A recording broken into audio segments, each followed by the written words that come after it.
I was about 17 years old, and I was at a basketball game, a high school basketball game, somewhere I generally was. I can tell you what I was wearing that day. I was wearing a black T-shirt with a skeleton and a microphone, and it said, "Who laughs last?" On the front and on the back said "Rage Against the Machine."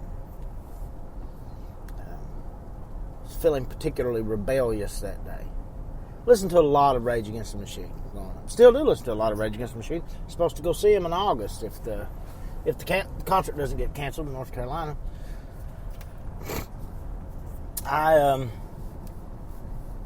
By the age of 16, even before Deftones, I was deep into real history and not textbook history. I had some people around me, who taught me certain things. I knew that Thanksgiving was BS, and so was Columbus. And I knew that when you played Cowboys and Indians, you were reenacting the fake stuff you saw on TV. In both ways, depending on what you were shown. I knew a lot of things. Then Rage Against the Machine really woke me up and showed me a lot of other things that, in my opinion, were fake in history. Now, of course, they put their personal spin on things and maybe distorted some things in an opposite direction, but still nevertheless distorted them. But at least it opened my eyes to the fact that things are not always what they seem.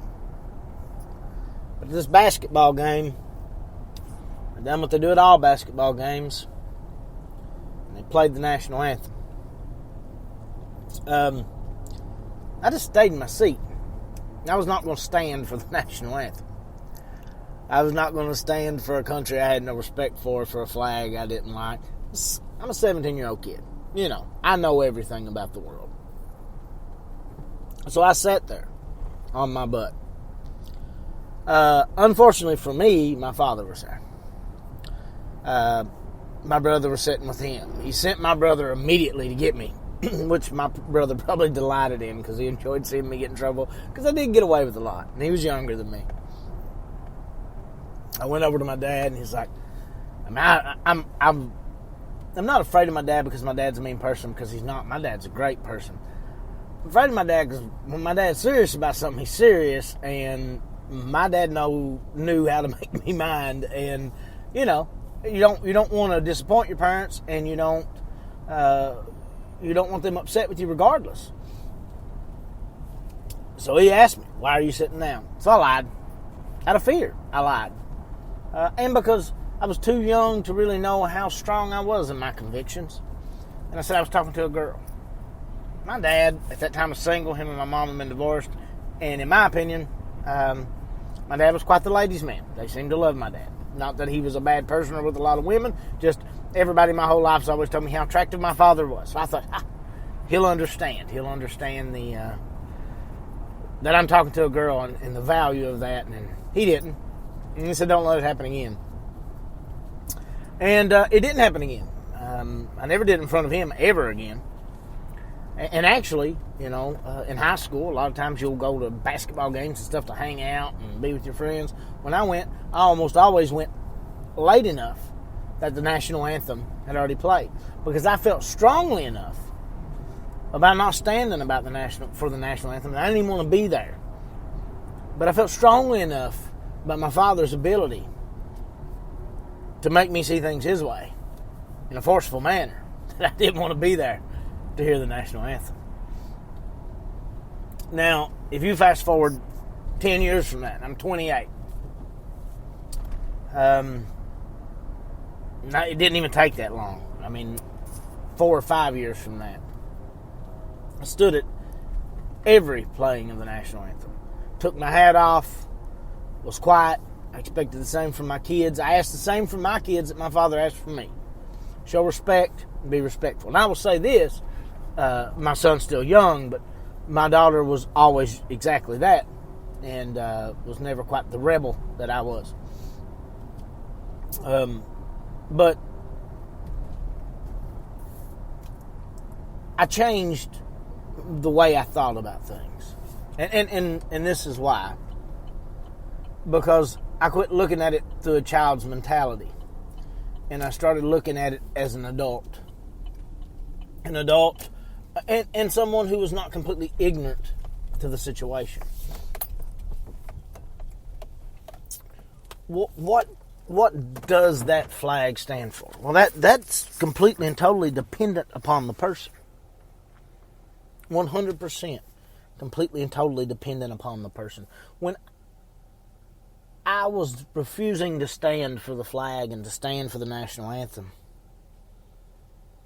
that flag and that ceremony represented to me a government.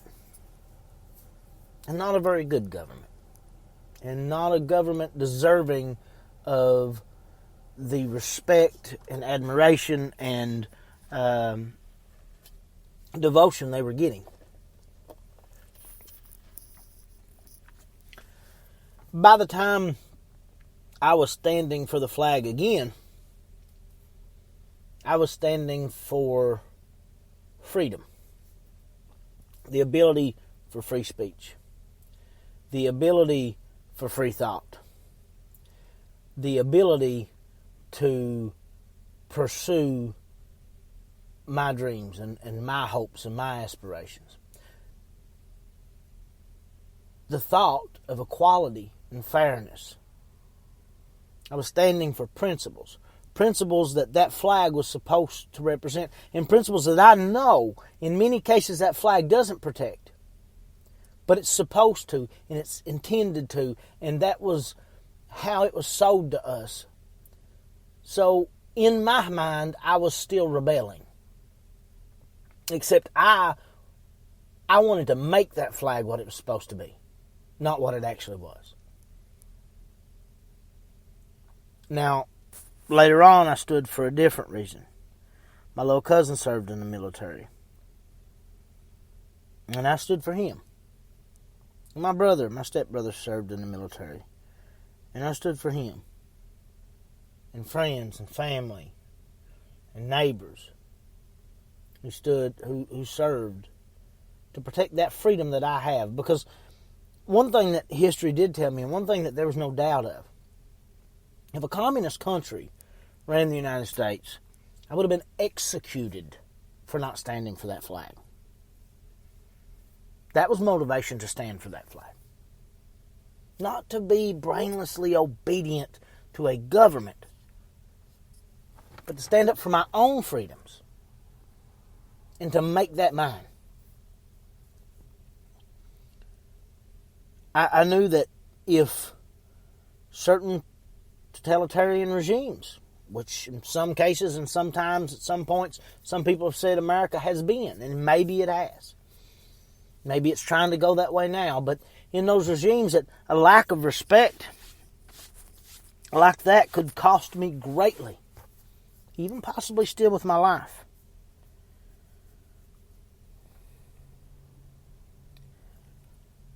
But I stood up for those people who sacrificed for me. And I grew a little bit and I understood a little bit. Now, that's not to say that I support the war that we've been in, because honestly, I don't know if I support any war we've ever fought.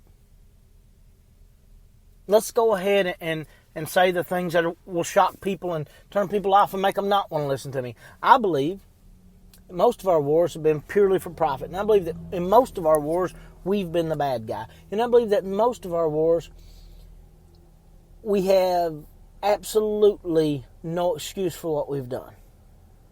And I'll go a step further. A lot of the people we defend and protect, we should not. We've helped and defended and protected a lot of people. We helped the Afghans before we fought them. And we done that to save Israel. And this is a very, very unpopular statement. And it may lose listeners, but it's important to be truthful and transparent. And you can disagree with me and not hate me or quit listening to me. I've got one or two emails about people that don't want to listen to me anymore, and that's fine. But in my opinion, a lot of things Israel's done has been very reminiscent of terrorist acts. And I know that's unpopular. I feel that a lot of the stuff the United States has done has been very reminiscent of terrorist acts. And I believe that George Bush and Dick Cheney and Barack Obama and Bill Clinton probably should all face war crimes charges. And I've heard that said a lot, and a lot of people say we don't want to set the precedent like that because then, what's it take to be president? Well, it takes being better than everybody else. Not in a superficial way, but in a responsible way, in a decision-making way. That's what it takes, and that's what would be required if we did that. But I still stand for the flag today. If the national anthem comes on, if I've got a hat on, the hat comes off, I stand up, stand quietly, I look at the flag, and I stand there. And I think of the people who sacrificed. I do. I really do. In all honesty. That's what makes it possible. It's one of the things that makes it possible for me to stand, because I could not stand without that. I'm not a conformist. I'm not a bandwagon guy. I'm extremely, extremely contrarian. But it makes it possible. I sit there and I think of the sacrifice, whether physical, mental, losing their life. Think of the sacrifice. And some people say, well, they chose to be there. Some did, some didn't. Some didn't know any better. How does a 19-year-old kid, how does an 18-year-old kid make a life choice like, I'm going to go to war? You won't let him buy alcohol. You won't let him smoke marijuana, which, is nowhere near as lethal as alcohol. An 18-year-old kid, they shouldn't be able to drink alcohol. Shouldn't be able to smoke cigarettes. Probably shouldn't be able to smoke pot. In all honesty, they shouldn't be allowed to be married. They probably shouldn't be allowed to go to college. It should be a government program, 2 years off, some type of government service to help your community, and the government helps you out while you help out your community, and then you go to college at 20 when maybe you could possibly decide what you want to do for a living before you get $500,000 in debt. But you definitely can't choose to go to war at 18. You can choose at 17. They can sign you up at 17 in your high school, and then by 18 you can be gone. And from people from the coal fields and people from poverty-stricken areas, people from poverty-stricken African-American areas where drug consumption and drug use and gun violence and police brutality is rampant. If you live in Southside Chicago, in all honesty, how bad could it be going to some, not all, some of these foreign places and just being a peacekeeper? Maybe it's the same exact thing, except you have an opportunity, you have guaranteed food, you have guaranteed income, you have guaranteed protection, you've got people around you there to support you. And you don't have a police department targeting you, and you don't have drug dealers targeting you. You have an enemy, because everybody seems to need an enemy in life. But I think about that. I think about those people who make sacrifices when I stand for that flag. I think about that. But it's not the only thing I think about. I do think about freedom. And I do think about my ability to get on here and say the things that I'm saying right now. I think about my ability to make the decisions I've made in life. I think about my ability to be who and what I want to be. And that ability is not global. It actually doesn't exist very many places. That's what I think of when I stand for that flag. And on a side note, that's not really related to this podcast, but I think it's pertinent to the conversation to some degree. When I see that Confederate battle flag, or whatever you call it, that's what I think about my flag then. I think about the American flag then. And I think about traitors who stood against that flag. Not against the country, not against the government, not against taxation, not against all these things that people lump in with the United States. I'm talking about the United States of America. I'm talking about the American flag, and there is a separate issue there, and that's how I see it. Because, see, my flag to me stands for freedom, hope, liberty, justice, and equality. And to me, that battle flag doesn't stand for that. It stands for treason and greed, separatism, slavery, and it stands literally. I mean, by definition, it is the flag of an enemy to the United States. It's no different than me waving the Nazi flag or the communist sickle and hammer or China's flag or Iran's flag. It's no different. But when I stand for that national anthem now, I have a different feeling than I used to have. See, I used to feel guilty to stand.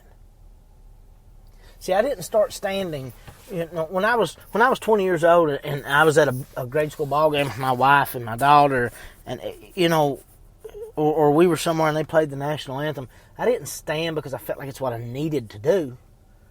I stand because I felt like it's what I'm supposed to do. And that made me sick. It made me sick to my stomach. And maybe all I've done is find a way to justify something that I didn't really agree with. But it doesn't feel that way because it feels right now and it feels good now.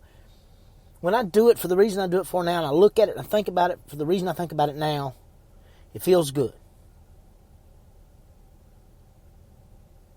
All that thought process came from this.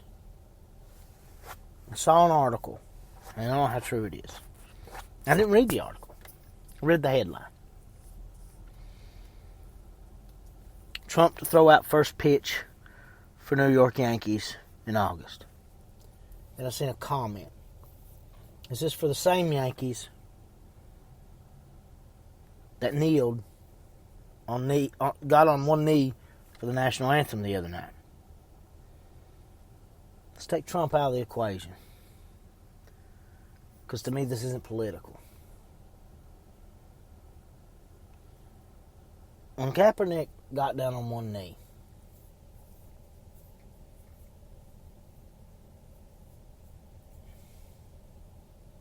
I don't know why he done it. I can't possibly start to explain to you what another human being was thinking and their motivation for doing it. Not with any degree of accuracy. But that doesn't really matter. It doesn't really matter what his intentions are or why he does it. The reason that I'm okay standing for that flag is because under the flag that I want that flag to be,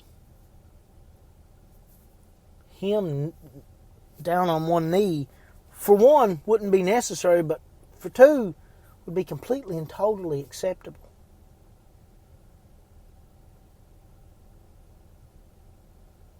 See, it's supposed to be we're supposed to be free.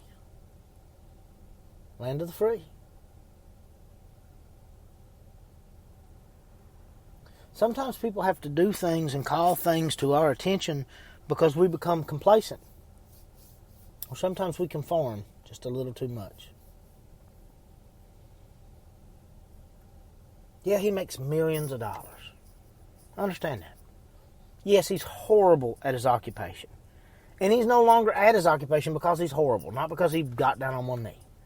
He wasn't a good football player then, he's not a good football player now.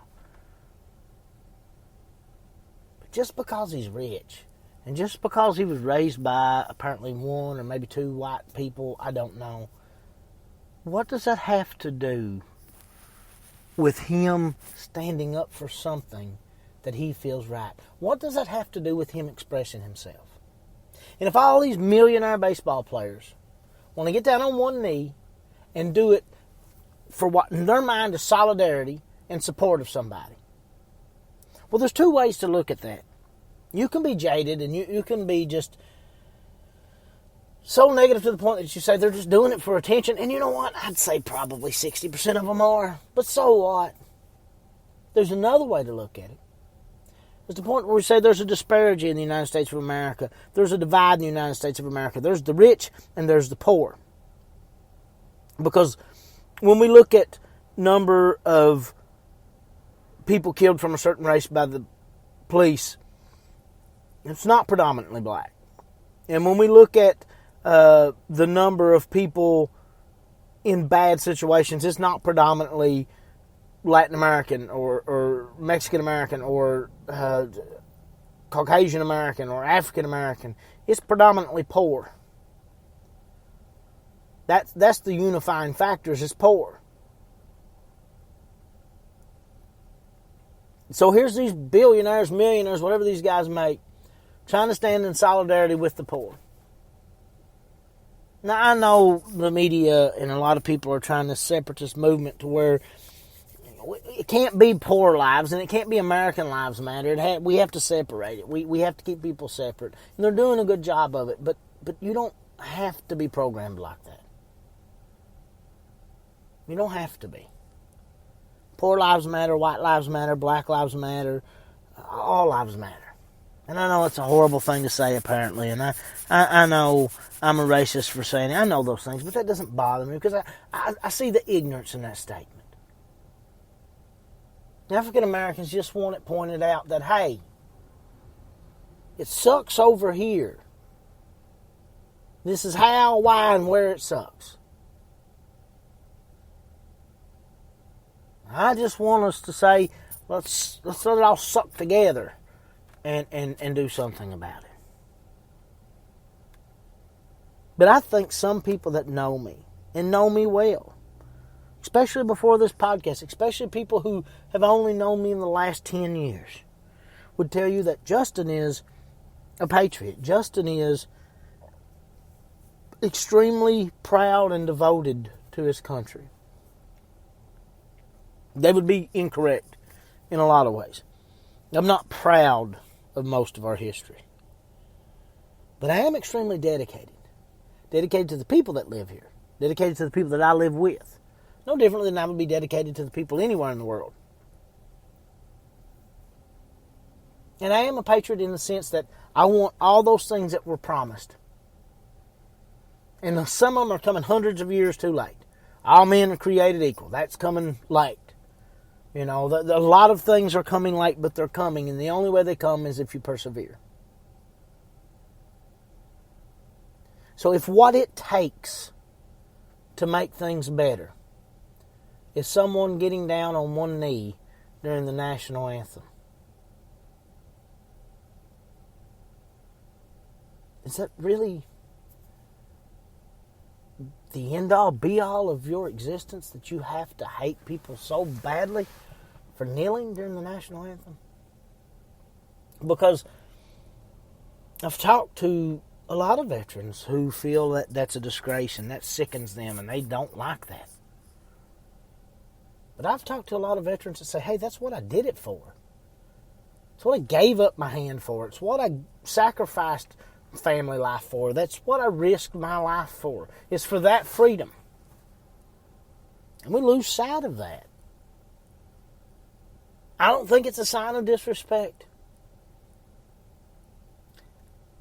When a millionaire baseball player does that, I think it's just a sign of respect. And sometimes some people do want attention, but that's on every front, on everything. So let's take those people out of the equation. People are doing it and doing it for the right reason. They're doing it out of solidarity, and they're doing it out of respect, and they're doing it out of the desire to change. They're doing it because they want hope. They're doing it because they want America to be something other than it is, something better than it is, what it should be, what it has the possibility to be. If that's why they're kneeling, if that's why they're getting down on one knee, let me ask you why you stand. Do you stand in solidarity with the United States of America? Do you stand in pride? Do you stand out of respect? Do you stand out of a hope to continue to be what in all definitions probably still is the greatest nation in the world? I would say that's a pretty fair representation of why most people stand. If it is, it would seem to me to be very apparent that people are standing and kneeling for the same reasons. Just a lot of you don't have enough sense to stop and look at the situation and realize that. Instead, you're doing what you're programmed to do.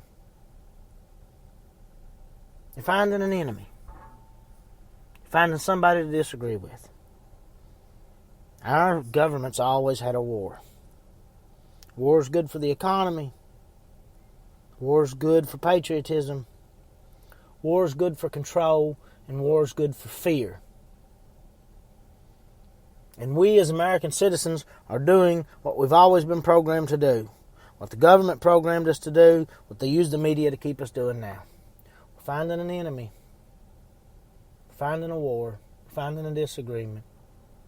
Because enemy and war and disagreement and choosing a side helps separate us, helps cause fear, helps keep us from uniting, helps keep us from being in real control of our country. Because if you read every bit of documentation from the development of this country, the country that flag's supposed to represent, we're supposed to be in full control. Not politicians who've been in office for almost 40 years and make more money off special interest groups than their position pays in a lifetime. Not news organizations. Not two parties. Not senators, congressmen, governors. These people are not to be in charge. These people are but civil servants working for us. But they're running the whole game. Calling all the shots. They're doing everything they want to do. Because half of you can't understand how the other half could stand and salute a flag. And half of you can't understand why the other half of you feels betrayed by the country that's behind that flag.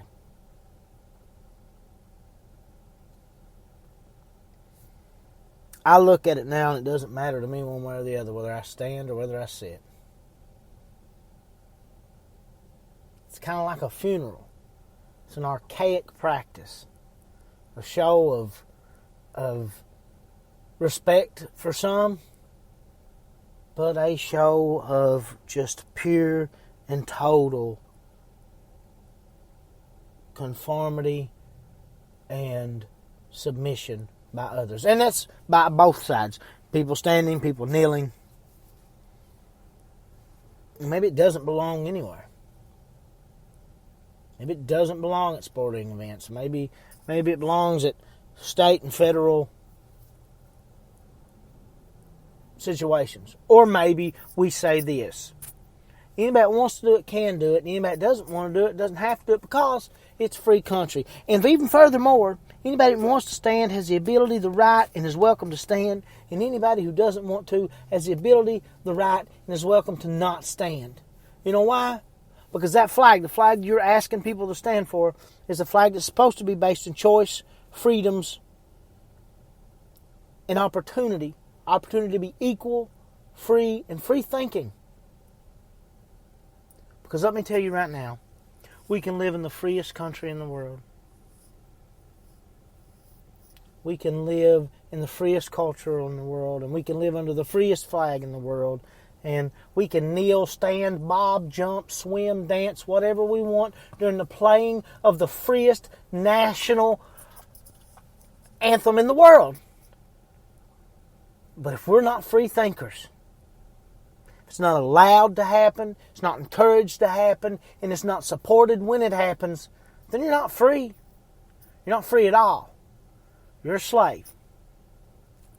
Not a slave to a flag. Not a slave to a government.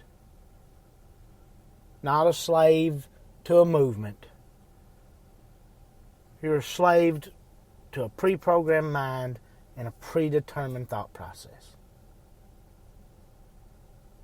So, as someone that stands every time it's played now, I totally 110% support everyone who refuses to stand. First real band I was ever in. It's myself, my best friend Eric, who's passed, Bruce, Brian Bob Hall, and my friend Will, who passed. Every practice, played the same set of our songs and cover songs. We got to play a show at the high school, a little talent show. And we done what we done every single practice.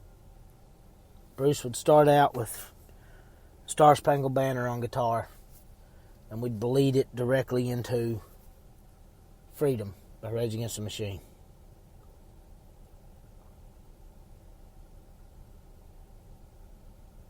If I had the rights, Freedom might very well be exactly what I'd play right now as this podcast ends. That or On Bended Knee by Boyz II Men. Either one could possibly be fitting.